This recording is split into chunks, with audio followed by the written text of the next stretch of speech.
Salut à tous et bienvenue sur Digital Trader. Aujourd'hui, nous allons analyser l'action Publicis.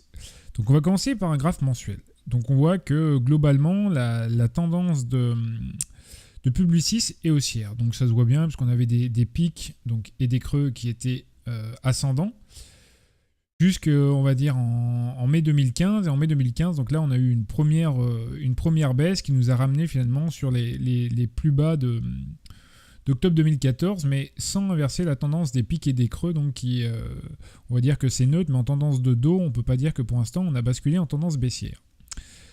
On voit qu'on est soutenu aussi par une oblique support, donc que j'ai tracée ici en vert, donc tant qu'elle ne sera pas cassée à la baisse, il n'y a pas forcément de signe comme quoi la tendance pourra s'inverser. Néanmoins, du coup, on va regarder un petit peu les vagues d'Elliott. C'est quelque chose que je fais pas souvent, mais je trouve que globalement sur le graphe mensuel, ça nous permet de voir que la tendance peut-être va subir un petit essoufflement, en tout cas sur les prochains mois.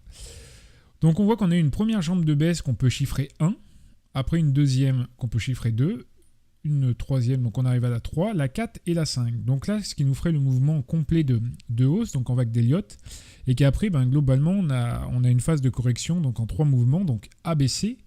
Donc la jambe de baisse A a été faite, donc l'AB, on peut peut-être supposer qu'elle arrive à sa fin, mais bon, pour l'instant, rien n'est moins sûr, puisque bon, pour l'instant, même si en mensuel, on n'est que à peu près le 14 du mois, donc le mois n'est pas fini. Bon, on voit qu'on a quand même des forces de rappel, on voit que les investisseurs hésitent, on ne sait pas trop. Bon, par contre, ici on peut voir que pour l'instant on a quand même un croisement fort en cours avec la moyenne mobile 7 jours et la moyenne mobile 20 jours, donc c'est quand même à prendre avec des pincettes, mais pourquoi pas.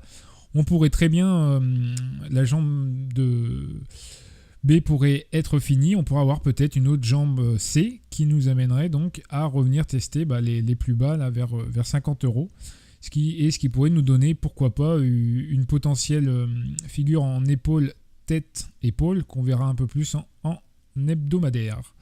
Donc après, bien sûr, ne pas jouer normalement les objectifs de cette figure tant qu'ils ne sont pas, enfin tant que la ligne de coup n'est pas cassée. Mais ça peut quand même nous donner un indicateur et on peut essayer, on va dire, de surfer un petit peu sur les cours en ayant ça en tête, mais en restant prudent sans avoir de certitude. Donc on va passer en hebdomadaire. Donc en hebdomadaire, comme je vous disais, on voit un petit peu plus clairement. Donc, j'ai pas tracé du coup, je vais tracer la ligne de coup à peu près de la potentielle été. Donc on va retrouver une première épaule par exemple, la tête qui est ici et peut-être la formation effectivement de cette deuxième épaule qui est en cours. Donc après il faudrait que les cours baissent et ce ne serait que voilà, sur cette cassure vers les 48,72 € là qu'on voit d'afficher qu'on pourrait vraiment valider qu'on ait une été. Mais pour l'instant on n'y est pas, loin de là, puisqu'on voit que pour l'instant les cours commence un petit peu commence à refluer, mais on ne peut pas dire que la jambe de baisse soit déjà en cours de formation. Par contre, on peut quand même noter que le cours réagit plutôt bien aux étés. Parce que, enfin aux épaules tête-épaule, donc là on a eu une épaule tête-épaule inversée, c'est-à-dire qu'au lieu qu'elle soit potentiellement donc à la hausse comme celle-ci, c'était un signal de fin de baisse. Donc les objectifs de cette figure, c'est de prendre donc dans un premier temps l'objectif 1, la hauteur de la dernière épaule et de la reporter quand la ligne de coup a été cassée. Donc là la ligne de coup avait été cassée ici, donc on peut considérer que c'était le signal de breakout. Et on a atteint quelques semaines plus tard c'est l'objectif 1 donc de l'épaule tête-épaule inversée vers les 69,32. Donc voilà, pour l'instant, est-ce qu'on ira chercher le deuxième objectif donc vers les 78 €? Ça, pour l'instant, on ne peut pas le savoir. Moi, ce qui m'interpelle un petit peu quand même pour savoir si on peut continuer à monter, c'est que la semaine dernière, on a eu un turtle soup sur la dernière bougie. Donc c'est quand même un signe d'alerte baissière. Et donc là, nous sommes en train de travailler cette semaine, la moyenne mobile cette semaine pour savoir si on va rester au-dessus ou en dessous. Mais c'est vrai que si on clôture en dessous, on peut tout à fait envisager d'aller retester la moyenne mobile à 20 semaines et pourquoi pas ici le support vers 63,45. Voilà, donc là pour l'instant, tout reste à faire, mais pourquoi pas, on pourrait voir quelques signes en hebdomadaire qui prouvent que les prochaines semaines pourraient être baissières.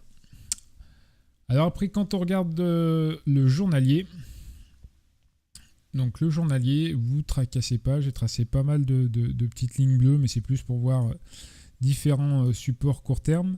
Donc en journalier, les cours évoluent dans un biseau d'élargissement ascendant. Et on sait globalement qu'ils se cassent plus souvent donc par le bas que par le haut. Et qu'après, les objectifs sont d'aller rallier tous les points qui ont fait contact avec l'oblique de support dessiné en bleu ici. Donc les cours donc, évoluent dans un biseau ascendant.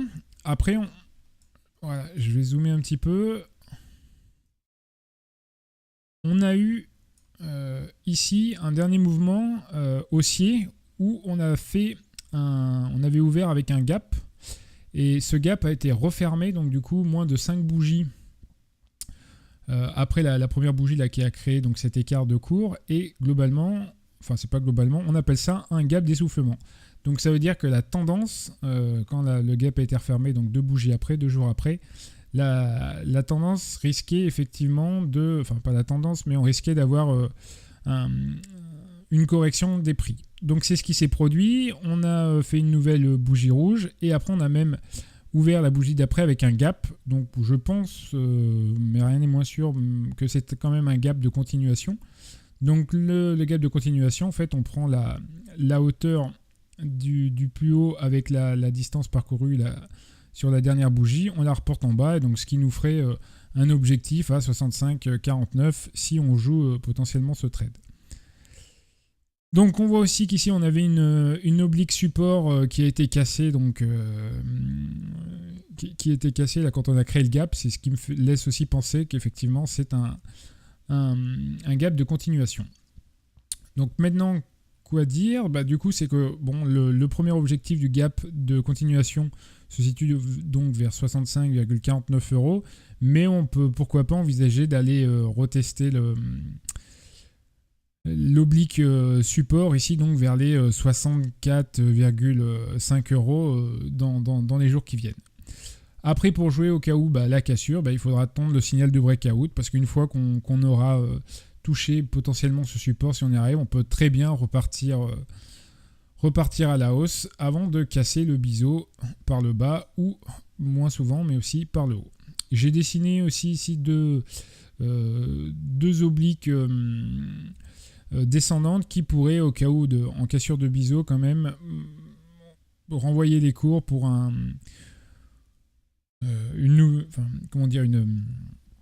repartir sur pourquoi pas soit faire un pullback si la cassure devait se par le bas, mais pour l'instant on ne va pas imaginer trop de scénarios envisageables. Attendons déjà d'atteindre l'objectif là, du gap de continuation et la réaction des cours sur l'oblique du biseau.